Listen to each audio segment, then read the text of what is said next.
Hi, I'm Beth. And I'm Stainy. And you're listening to Mixed Politics. Welcome to episode 41. 41. Yeah. What are you drinking? I'm drinking rum and Canada Dry Ginger Ale. Nice. Is correct. And a little bit of lemon juice. No lime juice this time. No, man. Hey, last time we got too drunk and I'm You got too drunk. Yeah, Not okay. we. And I'm just trying to just keep it level. Okay. Plus, I don't know, had a really great weekend and I'm overthinking everything and I cannot stop. And I'm hoping these drinks and this politics will help me to do that. Or get away from whatever the fuck I'm thinking about this whole time. Well, American politics tends to be a bunch of people who don't think, so I believe this will be good for you if you don't want to think. Maybe. Okay. All right. I What are you drinking tonight? Okay, so I am doing no alcohol tonight. Didn't you do no alcohol last week? Or No. the last time? No, I had alcohol last time. Mm-hmm. And it didn't help my little anti-inflammation protocol that I'm on right now, so I decided to do a virgin mango chili margarita tonight. So it's mango chili electrolyte powder with some sparkling water, and it's actually pretty decent. It's the first time I've had this flavor, so it's all I feel like that would be good with vodka. Mm-hmm. Or tequila. I'm sure it will be. I Someday, have both. Someday, just not right now. Okay. All right. Yeah, just not tonight, but someday I will try this with some actual alcohol in it. All right. So, what are we talking about tonight? What's going on with the 2024 election season?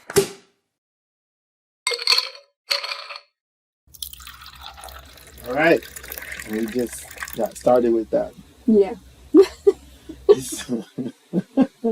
I don't even know how I want to talk about it because it's so weird. It's like we start the election season right at Super Tuesday kind of kicks it off. Mm-hmm. Everybody finished their primaries. You kind of know who the nominees are and whatever. And then it's like, all right, what's next? In a normal election cycle, it'll be like, okay, we're going to ramp up on the campaign trail or we got to solidify our message. Usually, what's that document that both the RNC and the DNC come out with every time there's an election, and they change it just a little bit. They have their platform. Right? So the platform's got to come out. That's the word I was looking for. Yeah. All that shit. However, the start of this election season is the start of the first criminal trial of a former U.S. president tomorrow morning, 9 a.m. Yes, when we are recording this, it's starting tomorrow with jury selection. What? This is just very chaotic, and we're going to kind of deep dive a little bit into some of the trials. I just want to go on record so that if my kids are go back and show their kids this and say, this is dad, and he very cared about the politics of the day. I want them to hear this phrase.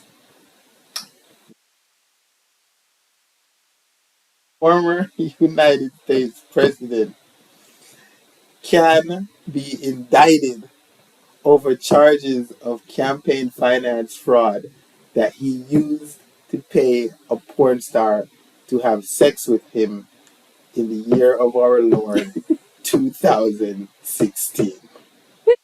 Yes.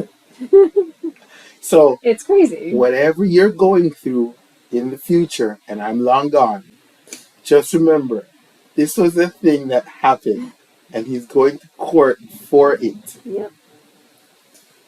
Any president that you have should be better than this.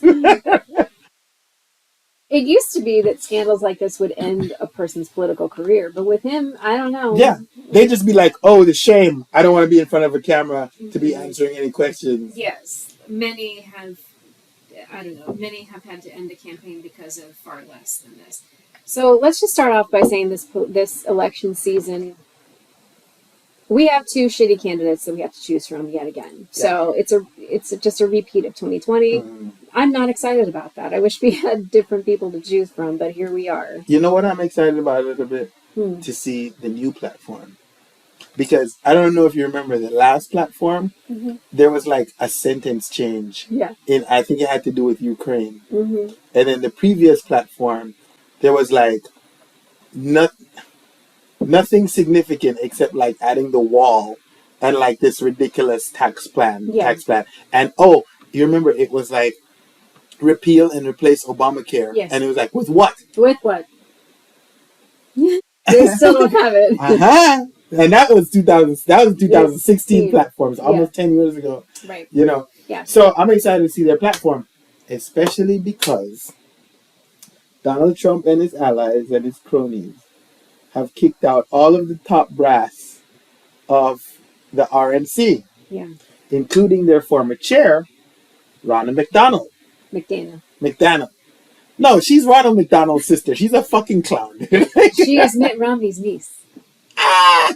She's Mitt Romney's niece and Ronald McDonald's daughter. No. And so Ronna Romney McDaniel is her name. Ronna McDaniel. I swear to God, I'm going to say McDonald like 2 more times. Just say Ronna, please. It's so close. Why would you name your child Ronna, knowing that McDaniel is right there and we already have a Ronald McDonald? That's her married name. Oh, yeah. She did that on purpose. Anyways, so Trump kicked out all of these people because he thought that they were not loyal, is the best word, enough for them to be running an organization that will be nominating him to be their leader, president, whatever. So he kicked all of them out. These are the same people who were there for him the last time. Yeah. And he said, no, he wants more loyalty. So he kicked her out. And she's like, and when they first kicked her out, she's just like, what? That's kind of crazy. I went to bat for you, you know. And there are recordings of her saying that the election was rigged, that there was voter fraud, and she was instrumental in bringing a lot of the court cases that got thrown out, got them to be heard or seen, tried, whatever. Just all of these other things. And then, it was like, hey, I did all of these things for you. It's pretty much like how he treated, what's his name, with the mascara? Oh, Rudy Giuliani. Yeah. So it's like, and it's weird because it's like, yo, he demands your loyalty, but like as soon as your use is up, fuck you. And like they don't see that. They don't. They always think that they're the exception to the rule. They don't see zero exceptions to this rule. I think Roger Stone is the only exception I've seen. Well, he hasn't crossed him yet. Yeah. No, but even people who haven't crossed him, like Rudy Giuliani. Rudy Giuliani is going to die on that sword. Oh, of course. He's going to die on that sword. And he's still like, I mean, he threw a little fundraiser for him, but it wasn't enough. But he's not paying any of Rudy Giuliani's legal fees. And like, if you're a billionaire, like, I don't know, a couple $100 million ain't nothing. Well, it's because he's not really a billionaire. Because he's not really a billionaire. What the GOP has done, now that Trump's daughter-in-law is co-chair of the Republican Party, also in charge of fundraising, they have fired a ton of people in the GOP and asked them to reapply for their jobs. And this is their way of washing out all of the people who aren't loyal enough. Here's what I have to say to the people who have been Republicans for a very long time. The Republican Party has stood for certain values, certain platform for a very, very long time. The modern Republican Party essentially was formed in the 1980s under Ronald Reagan. The current version of the Republican Party is Reagan-era Republican. And it's now morphing into Trump Republicans. And he is not a Republican.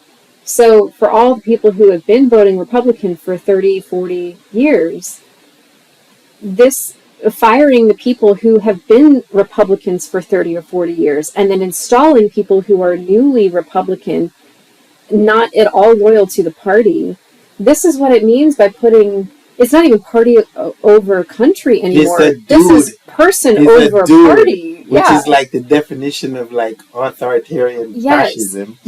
They are getting rid of the people who stand for Republican values and installing people who are for Trump values.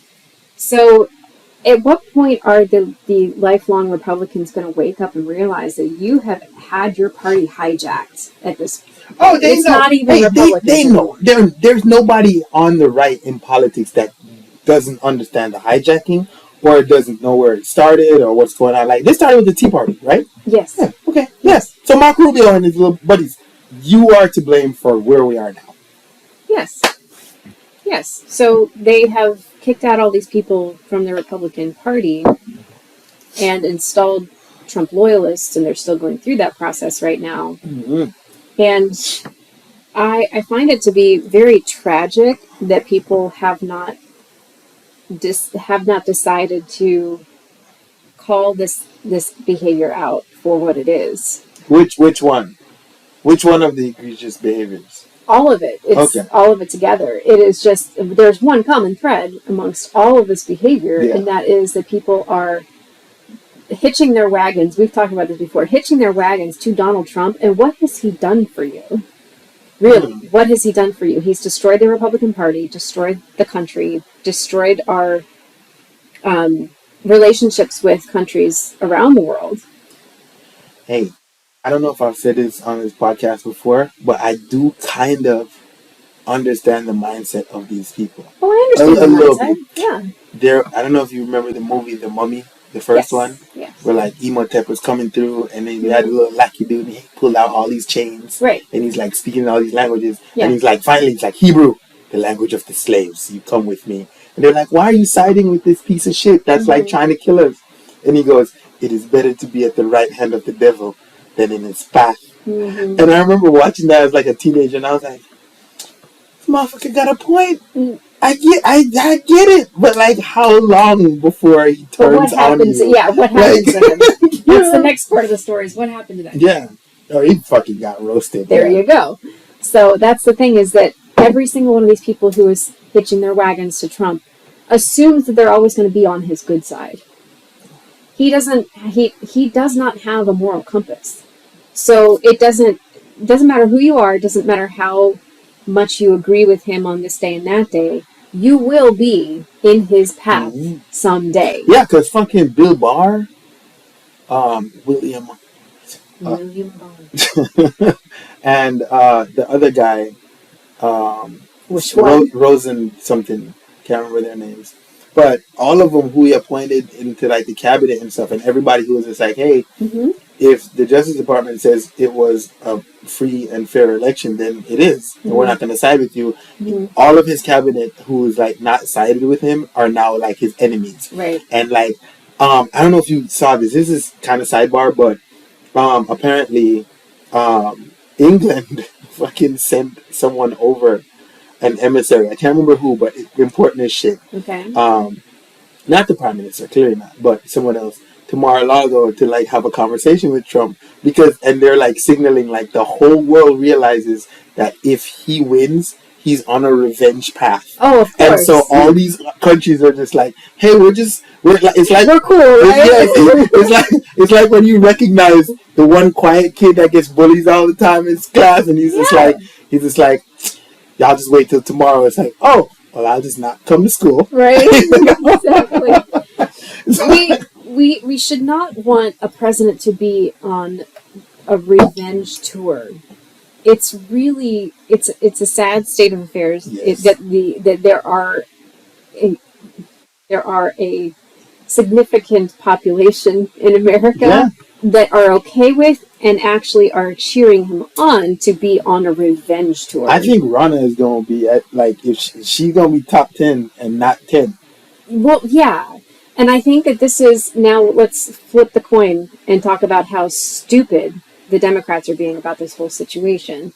Because I'm going to talk about MSNBC, and let's be clear, they are a wing of the Democratic Party at this point. They are just, they're not even trying to hide the fact that they're campaigning for Joe Biden. I was about to say, they're not even trying to hide the fact that they aren't trying. Right. They are not trying. They are unapologetically Democratic at this point.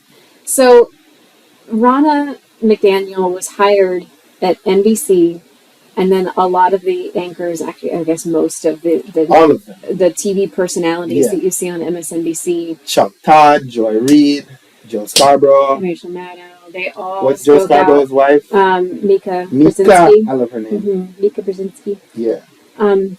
Her dad worked for the Carter administration. So they spoke out very fervently and said that they did not want her to be on the air at all. Vehemently. Yes. And I think that was dumb. That was a huge mistake on the part of anybody who works at MSNBC, and I will tell you why. Rachel Maddow said right before it was officially announced that Ronna McDaniel had been fired from NBC. She said Rachel Maddow said you wouldn't hire a made man to work at the DOJ. We've done that. I saw that. And I will also say, if you care what I think about this, I will tell you the fact that Ms. McDaniel is on the payroll at NBC News, to me, that is inexplicable. I mean, you wouldn't hire a wise guy. You wouldn't hire a made man like a mobster to work at a DA's office, right? You wouldn't hire a pickpocket to work as a TSA screener. And so I find the decision to put her on the payroll inexplicable. I saw that comment and I was just like, you wouldn't do what? You wouldn't do how America's been done since the dawn of America? Why are you making up this? God, dude, it drives me crazy when I hear like how America purity wash their past. God, it's sickening. This is like, that she would say when I heard her say that, I was like, yes, you would. That's actually the smartest thing to do, and we have done it before. yeah, because one, he's gonna clean up about 75 to 80% of the people that are causing the problems because those are his enemies. Yes, he's going to reveal all the secrets, all the how-tos, all the ways that you can turn it on its head, and you can use their tactics against them. Yeah, as if we've never had a mobster in politics. And it's not just the mobsters, of course, yes. It's not just the mobsters, though. Any example of a person who is so good at committing crimes, the FBI has actually worked with people like that before to be like, all right, we're going to throw you in jail for a while. When you get out, you're working for us. Teach us thy ways. Yes, I will give you an example. Kevin Paulson. You ever heard that name? Yes.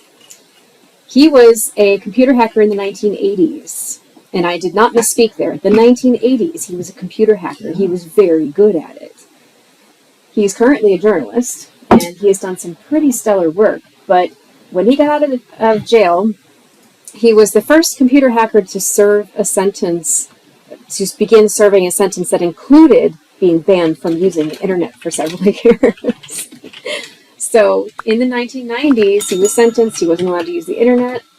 But the FBI was like, come here. You're gonna help us out here. And Kevin Paulson created a script that was used by MySpace to capture sex offenders. Wow. And that's a good thing. The FBI recognized this dude is so good that we can't even keep him down. He was so good at thwarting the FBI for years. And then finally they were like, all right, like you said, show us thy ways. Yep. So Rachel Maddow is stupid for even suggesting that the authorities would never work with a made man. Of course they would. She got in her feelings, yo. Yes, all of them got in their feelings really, really fast. They did. And that was a stupid mistake because they should want to learn from Ronna. Yeah. Pull back the curtain like Wizard of Oz. See what's behind the curtain. And put it in her contract. Just all you have to do is put it in her contract. Look, when we ask you these questions about the inner workings of the shit, you know what I mean? You need to give us accurate information. Yeah. Or we're going to void the contract and you can go fuck yourself. Right. That's all they had to do. That's all they had to do. Put it in a contract and then you can put whatever you want in whatever contract. As long as both people sign it. Exactly. It doesn't even matter what it is. And she could have walked away and She could have been like, fuck this, I don't want it. But you can literally put in the contract, hey, before and after the program, you will be subject to a polygraph test. Yeah. Listen, if you want this $80 million a year, you will fucking go do the thing. That's not hard. Yeah. It's not hard.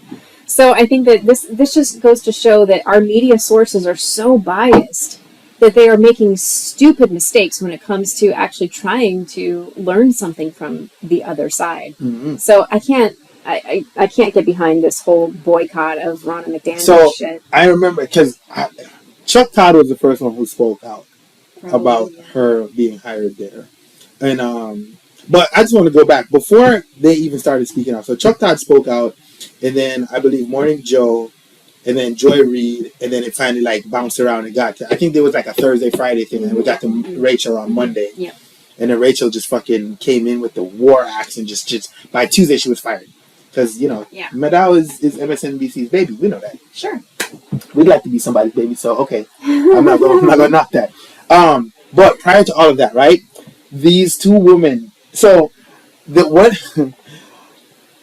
people on the Democrats are mixed in their opinions on how, because some people think like you think. Yeah. Where it's like, okay, we had Skeletor here. Yeah. And we could have benefited from all of this information. Uh-huh. And then you have the other camp who's just like, nah, that person's a liar and a fraud and a piece of shit, which is the MSNBC journalist camp.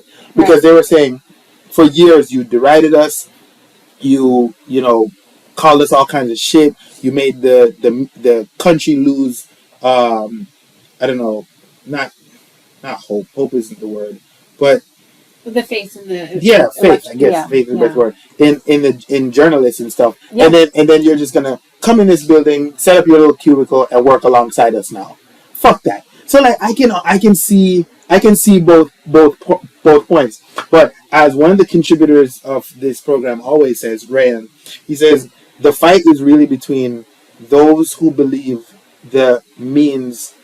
The ends is worth the means, and those who are not, or who don't believe that. Right. Because,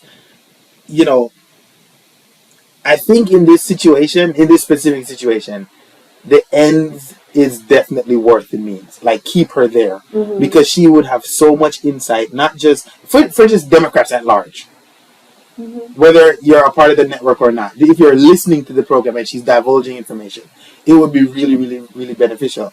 But it's like, you have to consider the people who have to work alongside her and like ask her questions and stuff. And like, has somebody ever made you so angry for like undermining your professionalism that you want to stab them in the fucking neck? Sure. So that's Chuck Todd. I know. Every morning he had to get up and just like reaffirm people's faith in journalism, with good journalism, because of shit the fucking chair of the RNC said 2 nights before.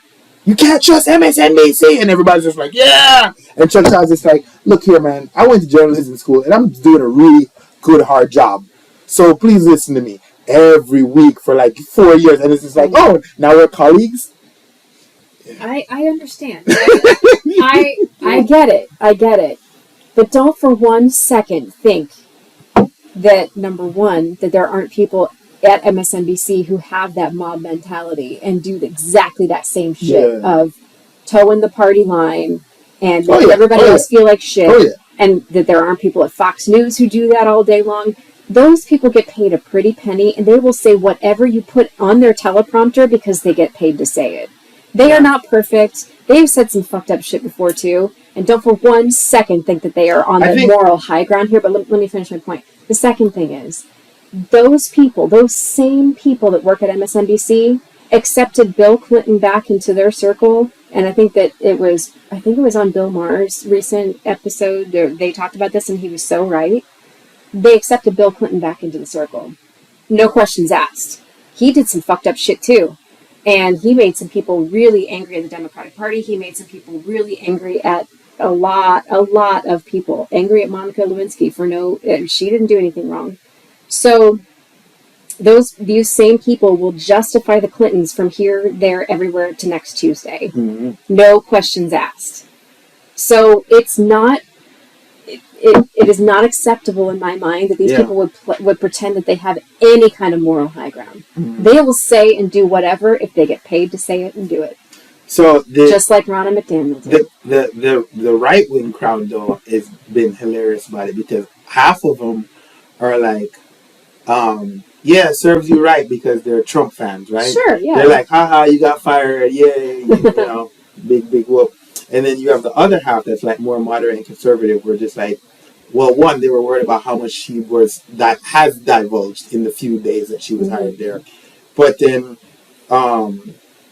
also there, I don't know, it's kind of hard to say because like you have like the DEI crowd or the anti-DEI crowd who are just like, hey, the only reason she was hired in the first place was because she was a woman and she was hired by two other women who probably got that job because they were women, and there was just no competency anywhere in that whole triangle. Because yeah, and I've been reading about this online by that crowd of people, whether on Reddit or wherever else, because they're saying that these two women, I believe Rebecca and Carrie, they're like execs they're in charge of the hiring at MSNBC. Okay. I'll have to look up their names. Budenhoff, I believe, is one, Carrie Budenhoff. But anyways, they hired her, but they didn't go through their like regular normal channels of hiring a contributor who's going to be on various programs, which is to pretty much get the people's input about how they feel about having this person on their show, because apparently the creative overhead is left up to the person who's anchoring the show. They can decide, I don't want this person on my show. Sure. That's in their contracts. There's in their whatever agreements. Right. Okay. But so they never went through the proper channels of, hey, let's have a meeting with Joe and Mika and Rana and let them know that this is what we expect. All right, let's have a separate meeting with Chuck and this is whatever. None of that happened. They just showed up and they were just like, hey, Rana works for us now and you're going to have her on our shows. So that was like a second punch in the face. They took that personally, like all of the other people we've had to have a say. You knew, and I think that's it too. They knew that it's incendiary what they were doing, so they didn't want that. But it's like at some point the fire is going to be there. Yeah, but doesn't that just go to show that there's no diversity and equity if every single person that they're considering hiring has to go through a screening process with every single anchor that works? It is because the politics is so polarized. That's what I'm saying. It's political. You just said it. You just said it right there. That's the key of it. It was political. It wasn't about journalism. It wasn't about journalism. Because a professional journalist would interview somebody like that, and work with somebody like that. Especially if we're talking about diversity and equity, why does the diversity always stop at the doorstep of conservatives? Why? Because they were sold the lie of America being a meritocracy. I believe that's how it's pronounced. Right. It's not meritocracy. It's not. It's all nepotism. Exactly. Just like everywhere else on the planet. Like, my point exactly. This was a purely political thing that MSNBC did. And they're supposed to be journalists. They're supposed to be a news organization. They're just as bad as Fox News if they're going to go through all this. Oh, yeah. So, yeah, it was a very stupid move on their part. And I'm glad that we can discuss it here in depth and recognize that it was a fucking bullshit what they just did. From the start. From the start. Start. Because, honestly, who better to go on the air and say, yeah, I said some really stupid shit and it was because I was told to, or it's not true. Yeah. I only said it because it was in lockstep with the Republican Party. They're fucking crazy now. Yeah. I'm not one of them anymore. Who better to say that? That was one of the things. I think her first week, she had to she went in and she was just like, Joe Biden is the legitimate president. Sure, yeah. And she had to pretty much say the opposite of everything that she said. And Joe Scarborough on his thing, like after he had his speech and it was just like, fuck her to death. No one cares, whatever. He put up like a 4-minute clip of all the things that she has said. And there was nothing to say. Yeah. Because it was all and he just after the clip was played, he was just like, yeah. What you want me to... I mean, of course there's no excuse for what she said. She said all the things. She said the election was a fraud. But now Joe Biden is the legitimate... What do you actually believe, Rana? Because now first of all, that's going to come into play first. Which run are we getting? Right.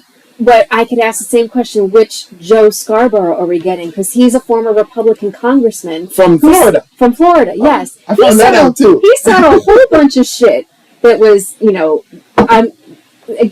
this is... we can talk about the ends justifying the means, but all I'm saying is everything that Joe Scarborough complains about can come right back in his own fucking face. Because he used to do the same thing. Okay. It's hypocritical.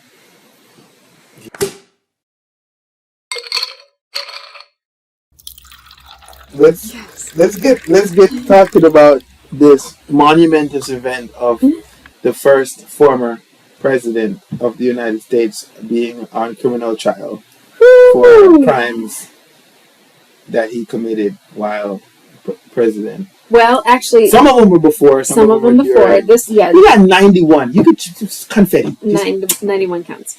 So this particular trial that's starting when we're filming this, it starts tomorrow morning. This is the Stormy Daniels trial. So he is accused of using little mushroom. It's not true. That was a really good impression. Great job. All right, you gotta pace yourself, man. I'm there. We're not even halfway through this All right. episode. All right, so this trial is about campaign funds being used to pay off a porn star. He denies it.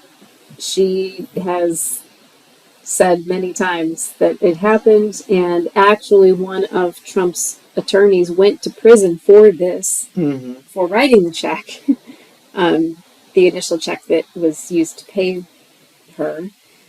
He was expecting to be reimbursed because I think he used his home equity line of credit to pay it, and then he was going to be reimbursed by the Trump organization. So, I thought it wasn't campaign funds because I thought that was the whole premise of the thing. It was misuse of campaign funds. Well, it's, you know how the Trumps operate, that their organization is used for personal use and for campaign use and everything. So it's a whole lot of words to say money launderers. Yes, exactly. Yeah. So the jury selection starts tomorrow, and this is an interesting, I know how jury selection works, but I was listening to an explanation, and I will link it in our show notes so you can hear the full explanation as well, because certain states do things different ways, and so I wanted to understand how New York does their jury selection. And we've talked, when we were talking about Tanya Chutkin before, Judge Tanya Chutkin, we were talking about voir dire. It's a process of how you can weed out some jurors in the jury selection. Essentially what's going to happen is each of the attorneys, the prosecution and the defense attorneys, get a chance to dismiss 10 people from jury duty. Oh, yeah. For any reason. No, for whatever. Yeah. Yeah. I thought that was weird. Yeah. So I don't like this is typical. This is so long as it's not racially biased or gender biased alone, they can dismiss somebody because they don't like their hair color. They can dismiss, they each get 10 freebies. Dismiss that person, dismiss that person. The attorneys agree, and then those people don't get to serve on the jury. After those 10 freebies, then additional people can be relieved of jury duty, but the judge has to then agree to it, agree to the reasoning.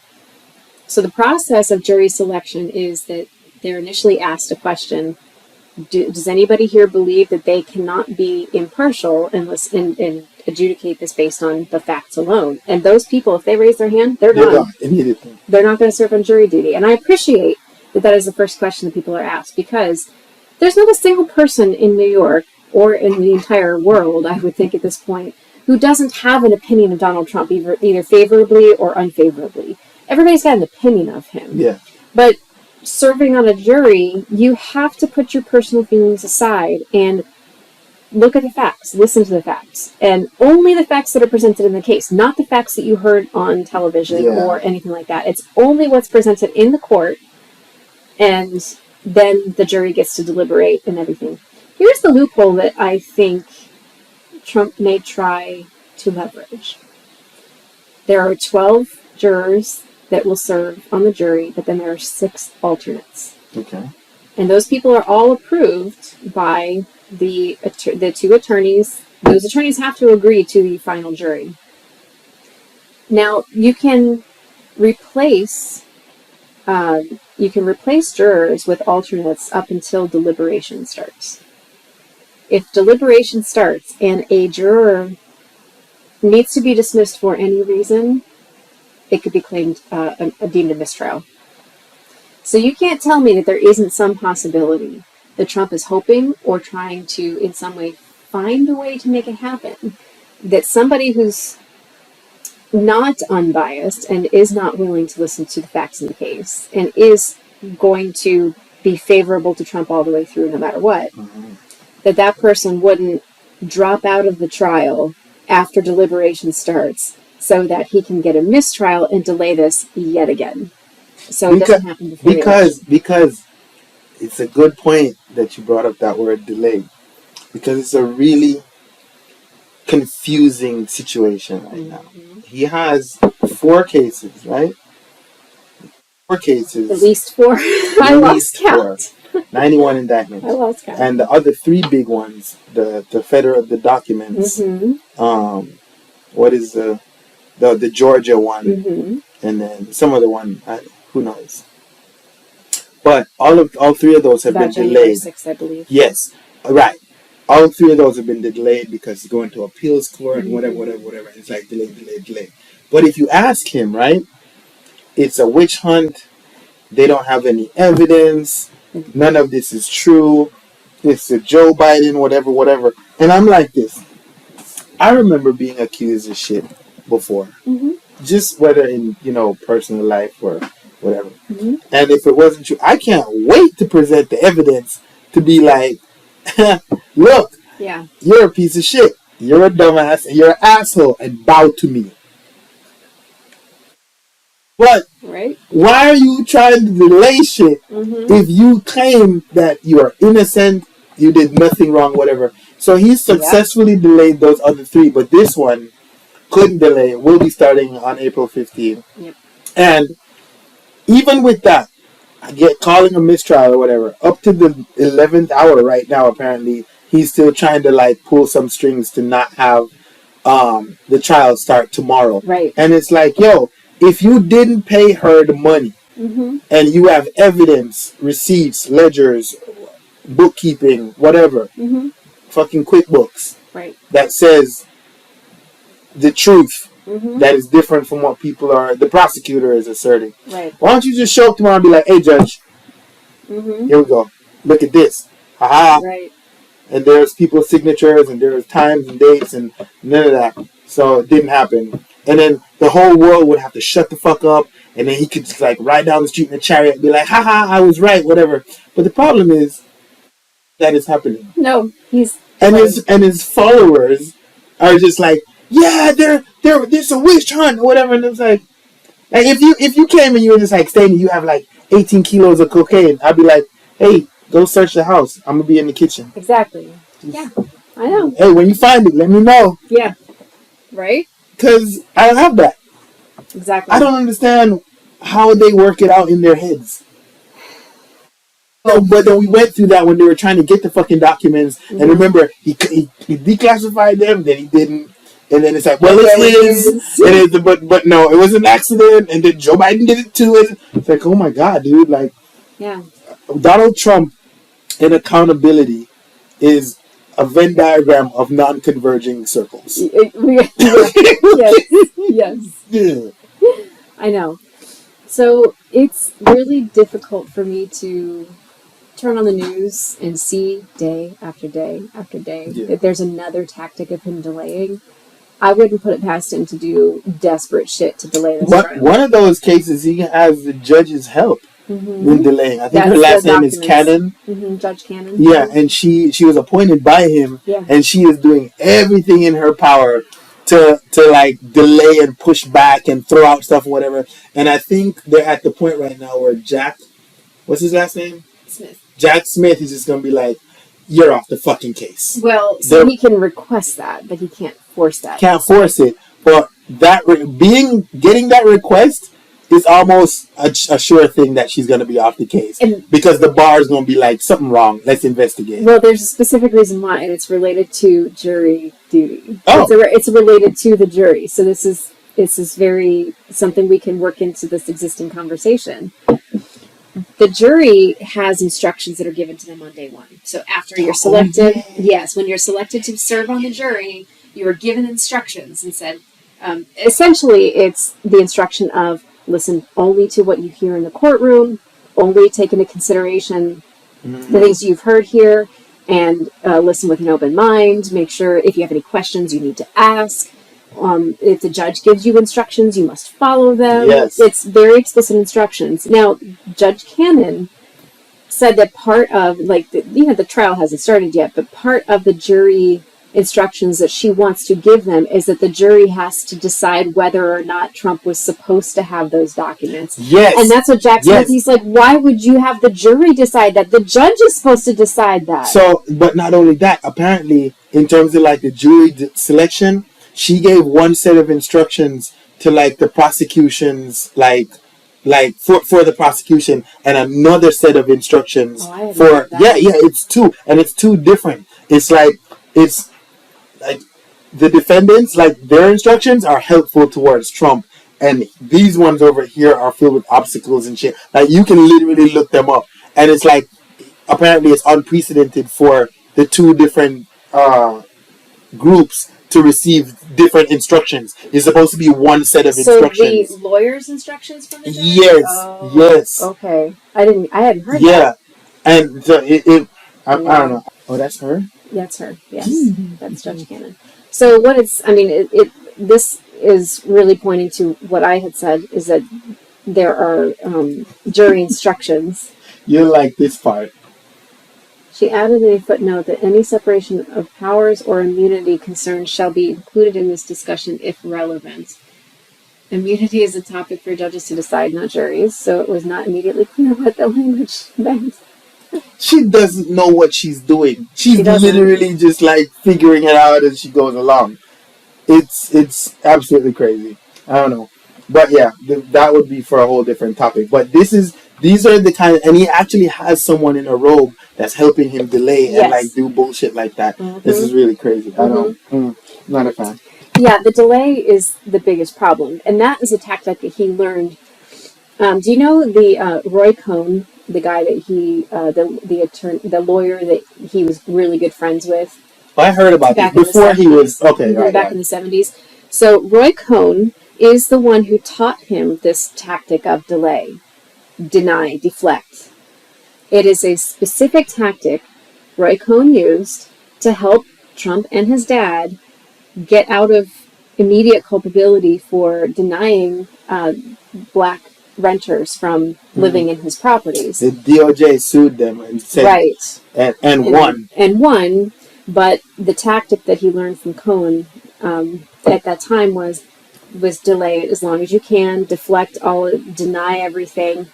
Now, the thing about Roy Cohn, if anybody listening or watching has not heard of this guy, if you've heard of McCarthyism in the 1950s, when Joe McCarthy was going after anybody and everybody that had communist ties, if somebody was just, I don't know, sympathetic to the Communist Party, they were blacklisted from Hollywood, from media, having jobs, from media and everything like that. Roy Cohn was the attorney that was involved in the McCarthy era blacklisting. So that's his career. He basically helped people in the arena to do some really fucked up shit, and he was good buddies with Trump, and that's where Trump learned to do this. I remember one of our first podcast episodes, and we were still doing like this split screen thing because it was COVID and you're at your house and whatnot. Yeah. And I asked, and we were talking about racism or whatever and Trump, and I asked you if and you were saying that you had to know a person personally to know if they were racist, and I was like, is Trump racist? And you're like, I can't make that judgment, and I'm like, I remember that episode. Every time I think about this podcast, I remember that episode. It's a pivotal episode. But if the DOJ says you're racist, you're racist. The only reason I did not... If the government of the United States of America, which is probably the most racist fucking government that's ever been assembled, says you're racist, the same government that said black people were 3/5 of a person in their official document says, hey, that guy's racist, probably is fucking racist. Probably, yeah. I'm not going to say that he isn't. The fact of the matter is, he says and does whatever, whenever, however to get ahead. Yeah. So my only point was, does he actually believe what he's saying? I don't know. But does he say some racist shit? Absolutely. So I see the difference between being racist and saying racist things. I don't know a person well enough to know if they are in fact racist, because some people will say things that they don't actually believe because it gets them ahead. Like Ronna McDaniel, she says a bunch of shit that she didn't believe. This is a very good point for this topic, because she sure as fuck said a bunch of shit that she didn't believe, or because it was politically expedient, but also expedient for her career. Yeah. I don't know, where the fuck higher are you gonna go than the RNC chair? I guess maybe like a cabinet position in the White House. Yeah, you can go. You can be an ambassador or something. Yeah, ambassador probably would be the next step up. Yeah, according to her, she said it was a part of her job to do the thing.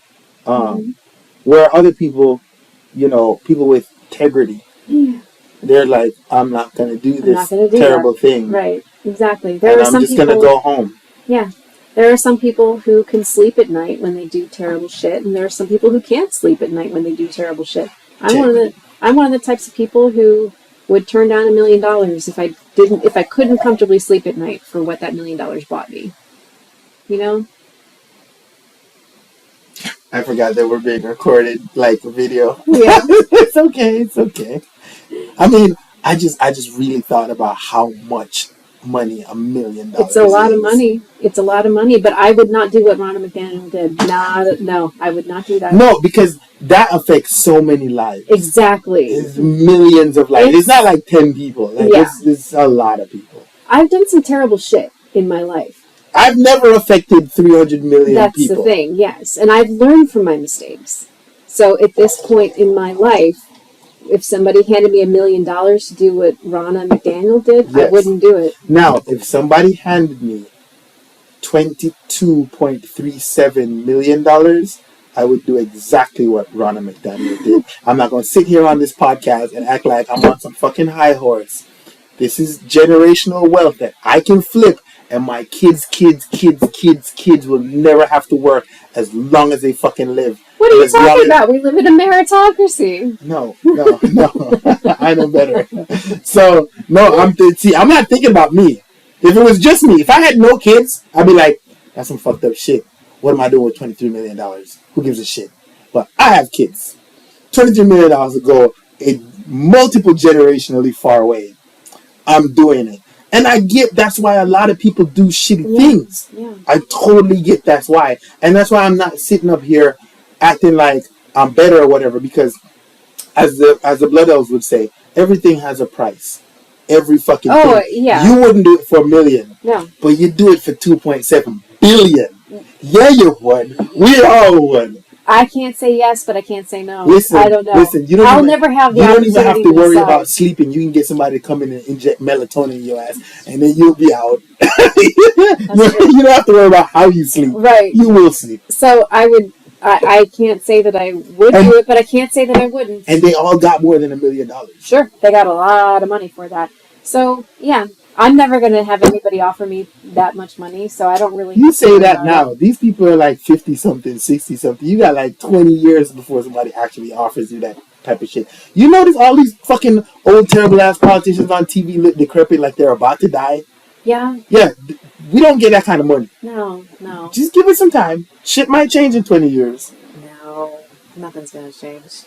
Hey, listen. I'm going to die poor. Listen, politics world.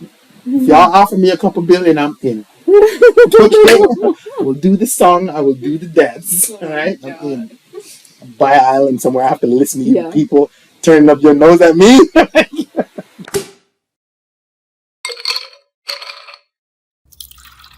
All right. Let's talk about this one state.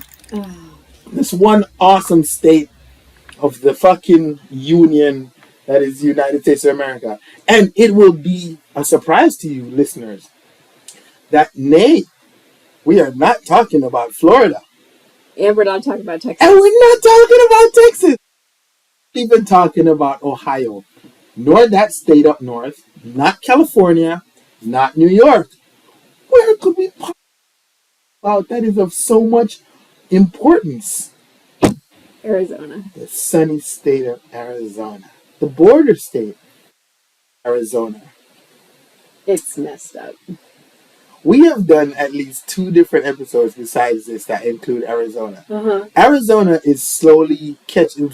Arizona is the redheaded stepbrother of Texas and fucking Florida. Yeah. That's what I'm. I have family that live in Arizona, and I feel badly that they're having to be put in this position of voting for these types of people that are out there. Hey, so before we get to what we want to talk about in Arizona, and we will, because God knows. Yeah. Remember, Arizona was Kristen Cinema came from that place, Mm-hmm. and she was a piece of shit. She was just, I don't know She's what a she was turncoat. doing. She was just a selfish person Mm-hmm. in our Senate. She didn't care about the American people, No. left nor right. She was just like, I'm senator. I do what I want. Right. She's the Cartman of the House of Representatives. I'll do what I want. I do what I want. Her and Manchin. And I'm just like, man, I'd long for the days when you would drag people out back and just like make sure they're not traitors anymore. No. But we can't do that. I don't buy into that shit. Those are good days, though. That's how we lost Lincoln. So yeah,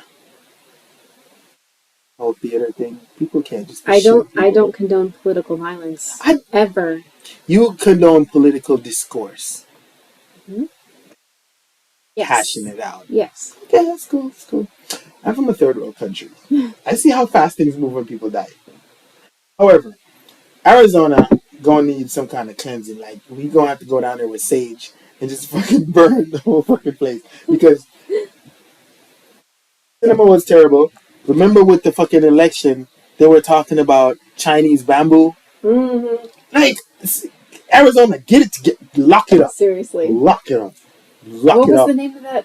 Cyber Ninjas? Cyber Ninjas. That was the name of the company that was looking into the fucking bamboo ballots that came from China. They embarrassed themselves because there was no fraud. They actually found more votes for Joe Biden after their audit. Oh, Lord. I think they went out of business. So, man, if I'm not mistaken, they have to be a fucking subsidiary of Blackwater. Oh, I don't know. I want them to be because of the whole ninja thing, because that would just be amazing. Yeah. However, so Arizona's been going through it. Uh-huh. Arizona. They've been going through some things. Oh my God. Arizona is a single mom with 8 kids, and she been going through it. Yeah.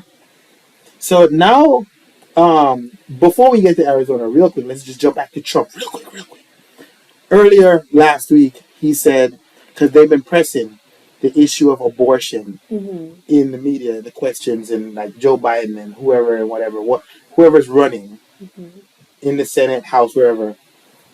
What's the deal with you and abortion? How do you feel? And so Trump has been dodging the question over and over, dodging, just deflecting, dodging. And then finally he was just like, you know what? I'm going to stand on this. I'm the president that caused the repeal of Roe v. Wade. And I'm proud of that. But I did it for the sole reason of sending the decision back to the states. And the states should make that decision. That is my final position. The states should make that decision. Because now he gets to say he's championed the Republicans or the conservatives' 50-year cause and was successful. But he's also not like super harsh on it because people have had abortions for him, we know. Right. And he's like, I don't want to be the dividing thing. So I'm just going to say, yeah, I'm a tough guy over here, but also I gave you the option of sending it back to the states, so that absolves me of all responsibility, saying that whatever decision is made where you live is because of your state. And then jumped in Arizona. Yeah. Arizona entered the chat. Arizona entered the chat. I've ever seen that South Park, the investor guy, and he goes, you just put the money in here, and it's gone. That is exactly what happened with Trump. Yeah. He was just like, I'm going to own this, and then I'm going to put it to the states, and Arizona's just like, yeah, that's nice, bye. Because Arizona, Supreme Court, this past week, made it so that the only law in Arizona that has to do with abortion is from 1864. and leaves no leeway for incest or rape. Like, only if the mother is going to immediately die. Abortion is abolished in Arizona currently as we speak on this 14th day in April 2024. And it is absolutely illegal. So anything having to do with abortion is now done in Arizona. 1864 is what the law is. So repealing Roe and then running it through their Supreme Court had us jump all the way back to 1864. Now, I want to share with you a few things that was not readily available in 1864. Women, you couldn't vote in 1864. You had to sit down, fall all the way back, and let whoever with penis do the voting. You couldn't vote in 1864. The paperclip was not invented in 1864. So if you wanted to put like two sheets of paper together, you had to hold it between your index finger and your thumb all the way to wherever the fuck you going, because you didn't have a paperclip. Air conditioning was not invented. The motherfucking telephone. Sliced bread. Sliced bread. You had to get the whole loaf. You had to make the whole loaf yourself. Yeah. And slice it. Yeah. Yeah. Beer on tap. Didn't exist. No cheers in Boston. No cheers. Mm-hmm. Passenger airplanes. Wasn't 1864. We were still on fucking horse and buggy. Mm-hmm. Jethro, Jebediah, and fucking. That is where Arizona currently is. So all the women who were very concerned when Trump was president and said, "Oh my God," and they were saying, "Oh, it's gonna be the Handmaid's Tale, and it's gonna be like that," and people were just like, "Oh, you're just exaggerating. You're crazy. You're crazy." Listen, all of you who said that, you're not crazy. One of our states is currently in 1864. Yes. That's where we are. Yes. No. However, it's awesome and also legally nuanced. Yes, very legally nuanced. So the day that ruling came out, I do what I always do. I went and I looked up the PDF and I read it myself because I wasn't going to let the news media tell me what this ruling said. Yeah. And I will encourage everybody every single time, every single episode, read primary sources, go look at it yourself. Don't let somebody else tell you what happened. Look at it with your own damn eyes. Because when you texted me about this, I was like, hold up. I was thinking this immediately when I read this, that the media is getting it wrong. They're focusing on the wrong thing. You sent me an article that was written several days later. And it with the right thing. With the right thing. And I was like, yep, I already knew that because I read it the first day. I'm going to insert some little segments here into this. Justice Lopez wrote in the court's opinion, this case involves statutory interpretation. It does not rest on the justice's morals or public policy views regarding abortion. And the reason it says that is because this goes back to the Dobbs decision, when the Supreme Court of the United States, in the Dobbs decision, repealed Roe v. Wade. Now the Arizona Supreme Court said in this ruling, hey, we're not ruling on whether abortion is moral or legal or what. We have to determine what the statute says.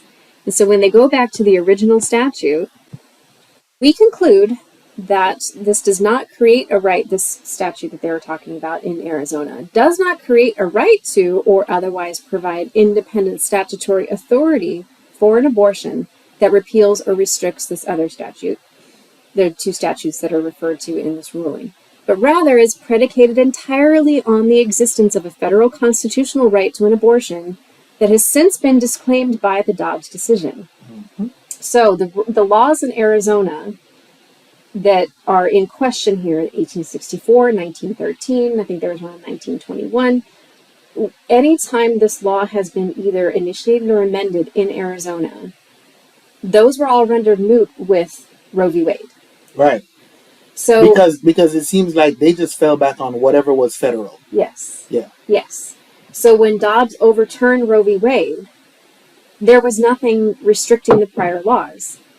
And so this goes to what a lot of states are doing and have done, which is when Roe v. Wade was handed down as a Supreme Court decision, that became equivalent to the law of the land, but no states then repealed their laws on the books.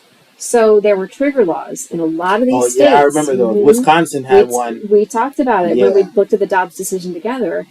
And I will link that episode if you had not seen our deep dive into the Dobbs decision and how angry I got that this was going to have all of these ripple effects. Because these states like Arizona, Wisconsin, and so forth just left all these laws on the books. And so the Arizona Supreme Court was saying, hey, we're not saying whether you should or should not do this, but we have to say that this law is still on the books, and it's legal. It was nullified by the Roe decision. And so when Dobbs overturned Roe, your laws are still here, and we have to enforce the laws. The Attorney General in Arizona said one of the stupidest things ever. And this is why the Republican Party has so much ammunition against the Democratic Party right now. The Secretary of State in Arizona said, we're not going to enforce this 1864 law. I'm sorry. Is that a thing now that you don't enforce laws? You can't just decide not to enforce laws. What the Attorney General should be saying is, this isn't something that we're going to make a priority to prosecute. Mm-hmm. But they should be upholding the law. The law sucks. The law is stupid. The law is way predating the modern times. What this goes to show is that states need to overturn and remove and repeal their laws that are no longer relevant, no longer needed, that their citizens no longer want. You can't just leave laws on the books and be like, oh, well, the Supreme Court decision nullified that, so okay, bye-bye. If a law is not useful anymore, repeal it. This is the job of people who work in the House and Senate at the state level.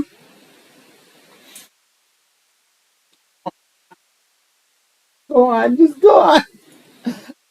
I'm done. Are you sure? Are you sure? Repeal the laws that you don't need anymore. Exactly. Because I remember a long time ago, not very long, I was in my late 20s. And I don't know what I was doing. I was looking up weird laws, weird American laws. And there's like a bunch of them that fall in the same category. I know I'm laughing, but very seriously.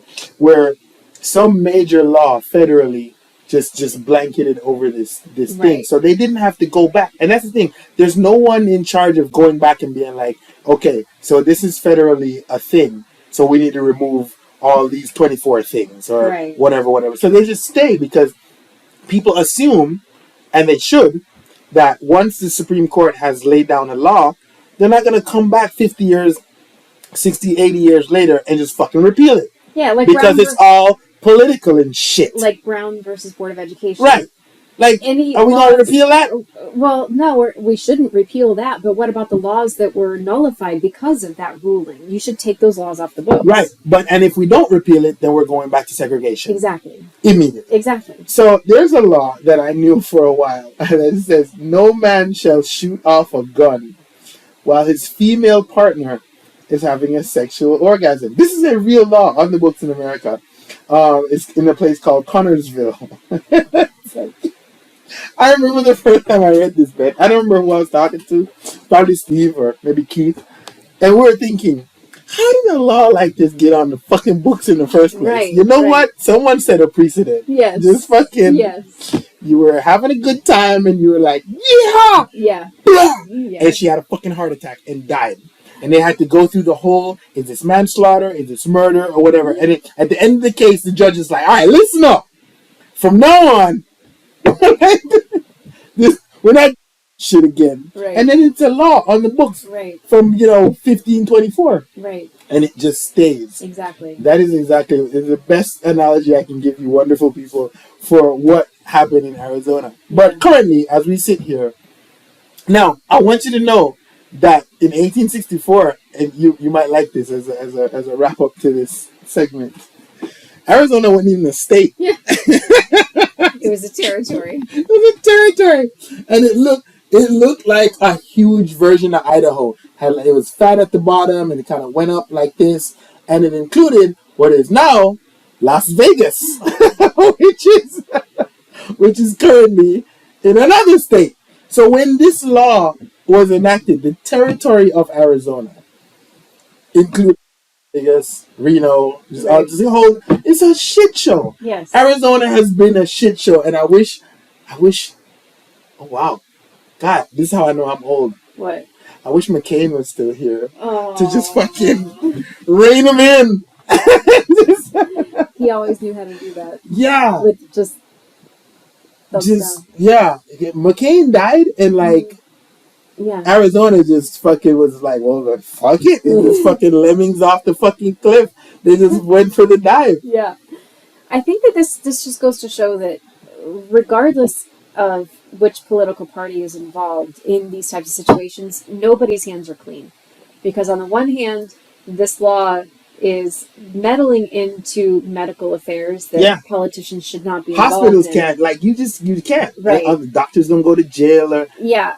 So they should not. The Republican Party is aiming to ban abortion, but this is not the way you should be going about it. But then also the Democratic Party is just like, yeah, we're just not going to enforce these laws. No, that's not the right answer either. As a side note, it's so wonderful to watch, like, the fucking hit dogs hollering and the chickens without their heads or whatever. Right. There's a congressperson, I believe, down there, last name Lake. Carrie female, Lake? Yes. And she's not a congress. No, she's running for office. Right? She's running for office. Mm-hmm. Isn't she a part of their state legislature?